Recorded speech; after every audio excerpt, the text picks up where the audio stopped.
Assalamualaikum warahmatullahi wabarakatuh. Innal hamdalillah nahmaduhu wa nasta'inuhu wa nastaghfiruh wa na'udzubillahi min syururi anfusina. Amma ba'du.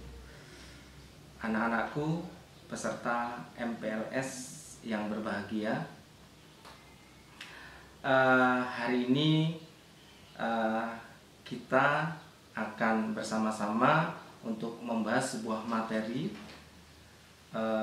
tentang wawasan Wiyata Mandala.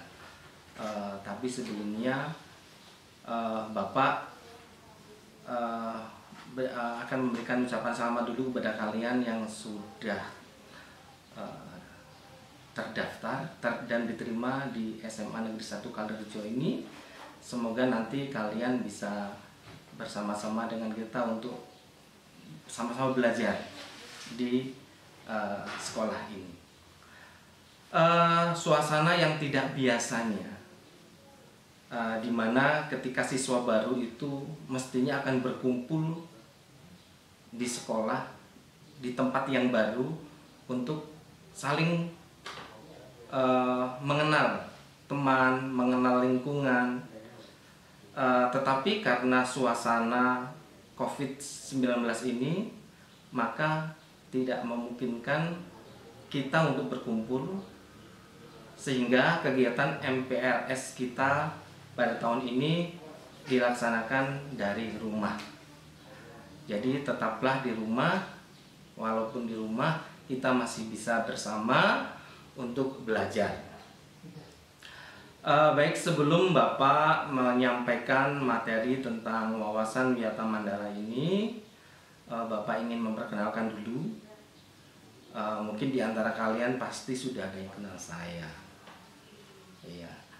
Tapi ya belum semua, karena mungkin kemarin pada proses registrasi itu ada yang sering bertemu, karena Bapak juga termasuk salah satu tim panitia dari PPDB tahun ini. Nama saya singkat Jumari SPD. Bapak beralamat di Sendang Mulyo, Kecamatan Sendang Agung, tepatnya di daerah Dusun 2.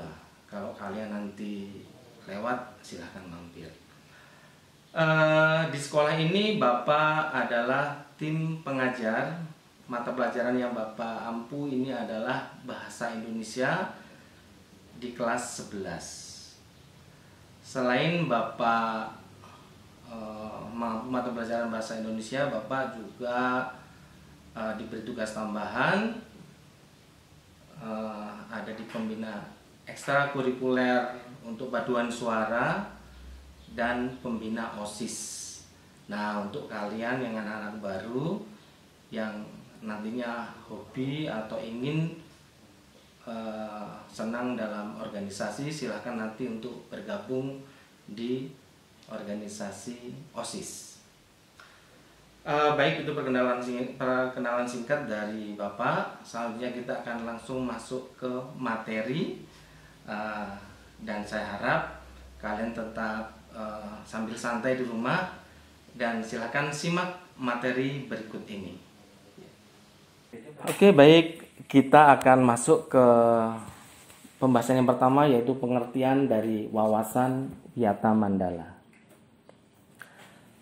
Wawasan berarti cara memandang, cara melihat, atau cara tanggapan indrawi terhadap sesuatu. Dalam hal ini tentang lingkungan yang baru. Kemudian kata Wiyata itu berarti pendidikan. Sedangkan Mandala dalam hal ini diartikan sebagai lingkaran atau lingkungan. Nah, jika digabungkan, ketiga kata tersebut menjadi wawasan Wiyata Mandala, yang berarti cara memandang sekolah sebagai lingkungan pendidikan dan pembelajaran. Nah, karena sekolah sebagai lingkungan pendidikan dan pembelajaran, maka sekolah mengemban misi pendidikan Oleh karena itu, sekolah tidak boleh digunakan untuk tujuan-tujuan lain di luar pendidikan.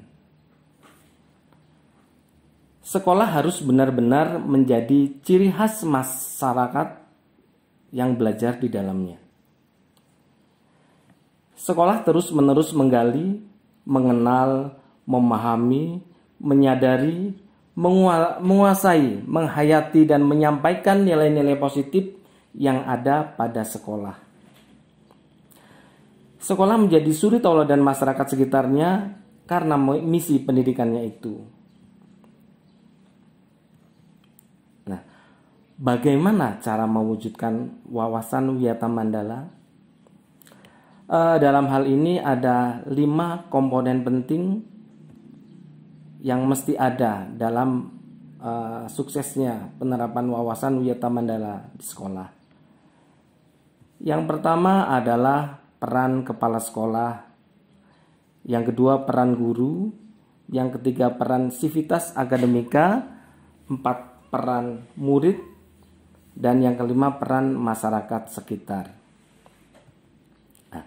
Nah, yang pertama, apa saja sih peran kepala sekolah terhadap wawasan Wiyata Mandala ini? Yang pertama ini berwenang dan bertanggung jawab penuh terhadap penyelenggaraan pendidikan sekolah di lingkungan. Yang kedua, kepala sekolah dihormati dan berwibawa. Artinya, siapapun yang berkepentingan dengan sekolah harus melalui kepala sekolah. Semua aparat sekolah tidak boleh bertindak sendiri-sendiri, melainkan atas seizin kepala sekolah. Kepala sekolah melaksanakan program yang telah disusun bersama komite sekolah.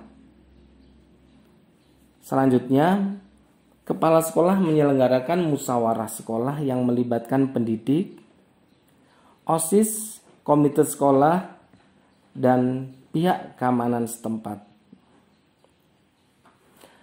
Menertibkan lingkungan sekolah baik yang berbentuk sarana maupun peraturan atau tata tertib. Selanjutnya, mengadakan rapat koordinasi yang bersifat insidentil, intern antara guru, wali murid, maupun siswa. Menyelenggarakan kegiatan yang dapat menunjang kegiatan sekolah seperti PKS, pramuka, PMR, paskibra, kesenian, dan lain-lain. Nah, sekarang bagaimana peran guru? Ada beberapa poin yang berhubungan peran guru terhadap suksesnya pelaksanaan wawasan Wiyata Mandala di sekolah. Yang pertama, ini menjunjung tinggi martabat dan citranya, baik sikap dan tingkah lakunya. Yang kedua, menjadi tauladan di masyarakat atau menjadi pamong. 3, guru harus mampu memimpin baik di lingkungan sekolah maupun di luar lingkungan sekolah. Selanjutnya, digugu dan ditiru. Artinya bahwa guru itu harus dipercaya oleh diri sendiri dan warga sekolah. Selanjutnya, peran sivitas akademika atau perangkat sekolah yang lain. Dalam hal ini yang pertama ini ada tata usaha yang harus mendukung kepentingan administrasi dalam rangka proses belajar mengajar di sekolah. Yang kedua, perangkat sekolah yang lain seperti pegawai, satpam, tukang kebun, piket, dan lain-lain harus melaksanakan hak dan kewajibannya sesuai bidang tugas masing-masing. Sekolah, semua warga menjadi rasa persaudaraan demi kenyamanan warga sekolah. Selanjutnya ini adalah peranan murid, khususnya ini yang siswa baru, mohon dipahami ya. Ada beberapa peranan dari murid terhadap pelaksanaan wawasan Wiyata Mandala di sekolah. Yang pertama ini adalah mentaati tata tertib yang berlaku di sekolah tanpa kecuali. Jadi nanti seluruh siswa ini akan mendapatkan buku tata tertib yang di situ nanti akan memuat tata aturan, larangan, sanksi, dan kewajiban yang harus ditaati oleh seluruh siswa, termasuk siswa baru. Yang kedua, hormat dan sopan kepada guru dan warga sekolah yang lain. Yang paling sederhana ini adalah ketika siswa masuk ke lingkungan sekolah itu bersalaman, menyapa dengan guru dan bersalaman. Itu sebagai salah satu tanda hormat kepada guru. 3. Hormat dan sopan kepada teman. Selanjutnya belajar yang tekun. Kemudian nomor 5, menyelesaikan tugas yang diberikan oleh guru. Yang keenam, menjaga nama baik keluarga dan sekolah dimanapun berada. Nah, dalam hal ini berhati-hati ketika kalian bergaul dimanapun. Ketika kalian sudah tercatat sebagai siswa di SMA Negeri 1 Kalirejo, maka berarti kalian akan membawa nama baik sekolah. Karena itu berhati-hatilah ketika kalian bergaul baik di dalam sekolah maupun di luar lingkungan sekolah. Dan yang paling terpenting di sini adalah menjauhi narkoba, di mana saat ini narkoba sudah sangat merajalela, tidak hanya di kota, tapi sudah sampai di pelosok desa. Karena itu, tolong jaga pergaulan dengan baik. Selanjutnya tugas peranan dari siswa ini adalah menjaga dan memelihara fasilitas belajar dan mengajar. Kemudian menjaga keamanan sekolah. Selanjutnya melaporkan peristiwa negatif yang terjadi di sekolah kepada OSIS, guru, wakil kepala sekolah, BK, atau kepala sekolah. Selanjutnya memelihara lingkungan sekolah. Nah, yang terakhir ini ada peran dari masyarakat dalam upaya penerapan wawasan Wiyata Mandala di sekolah. Peranan yang pertama ini adalah mendukung program dan kebijakan sekolah dalam rangka kemajuan proses belajar mengajar. Yang kedua, memberi saran dan kemajuan proses belajar dan mengajar. Ketiga, ikut menjaga keamanan lingkungan sekolah. Yang keempat, mengadakan kerjasama dengan pihak sekolah melalui komite. Dalam hal sekolah sebagai kawasan Wiyata Mandala, di sini kita akan berhadapan dengan istilah 7K. Yang pertama ada keamanan, 2 kekeluargaan, 3 kedisiplinan, 4 kerindangan, yang kelima kebersihan, 6 keindahan, yang ketujuh ketertiban. Yang pertama ini keamanan. Keamanan yang dimaksud di sini bahwa sekolah itu harus memberikan fasilitas kepada keamanan terhadap warga sekolah, sehingga siapapun yang berada di sekolah itu merasa aman dan nyaman, tidak was-was. Kemudian kekeluargaan yang di sini yang dimaksud ini bahwa seluruh sivitas akademika ini harus membangun sebuah persahabatan, hubungan yang baik antar siswa dengan guru dan siswa dengan warga sekolah yang lain. Kemudian yang ketiga ini kedisiplinan.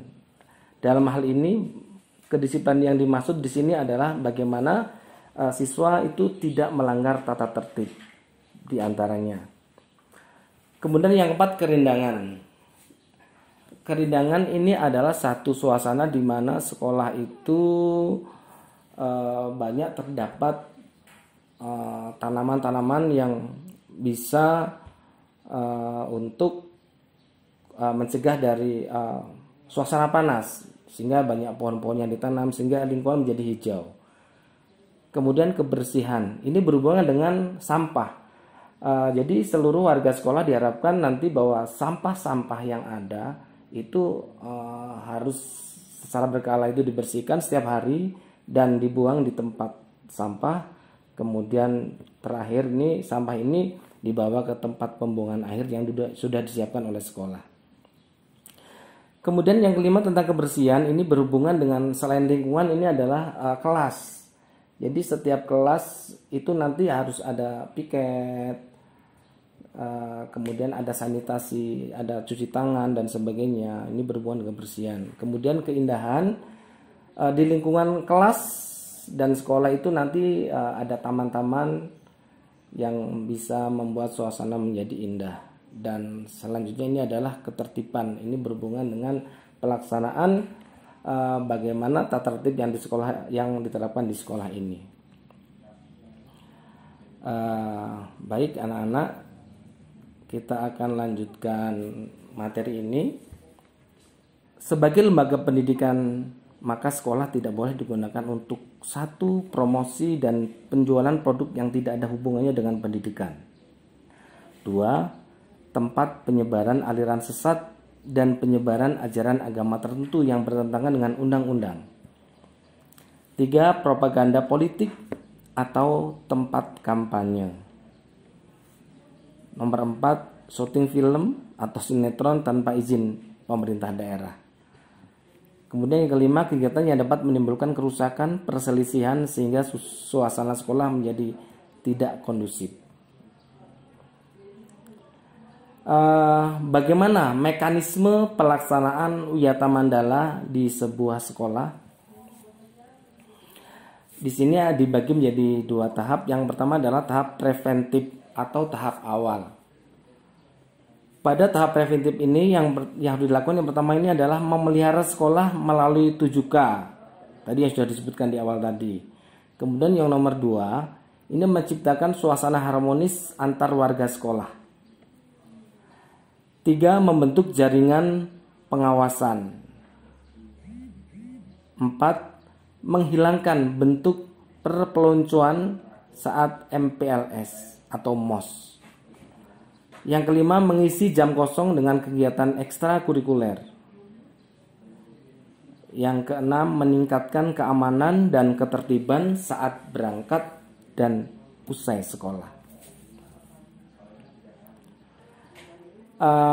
Selanjutnya yang kedua ini adalah tahap represif atau tahap di mana pelaksanaan dari wawasan Wiyata Mandala itu sendiri. Yang pertama, mendamaikan pihak yang terlibat perselisihan. Yang kedua, menetralisir isu negatif yang berkembang. 3, berkoordinasi dengan pihak keamanan bila ada kriminal di sekolah. 4, penyelesaian kasus secara hukum terhadap kasus yang melibatkan pihak luar sekolah. 5, mengadakan bimbingan dan penyuluhan. 6, memberikan sanksi sesuai tata tertib yang berlaku.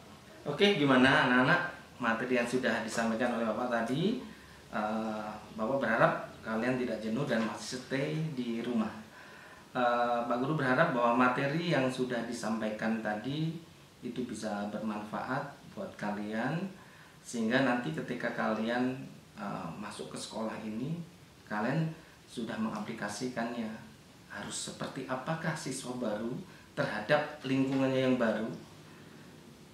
Harapan kami nanti kalian bisa membaur di SMA Negeri 1 Kalorjo ini untuk mengenal, kemudian mencintai akhirnya, dan sehingga akan menjadikan bahwa SMA Negeri 1 Kalorjo ini sebagai rumah kedua buat kalian, yang insya Allah nanti akan mengantarkan sukses kalian bersama SMA Negeri 1 Kalorjo. Oke, demikian, tetap berada di rumah karena rumah adalah tempat untuk melindungi kita bersama. Demikian, mohon maaf jika materi yang Bapak sampaikan ini kurang menarik ataupun kurang pas. Bapak akhiri, Assalamualaikum warahmatullahi wabarakatuh.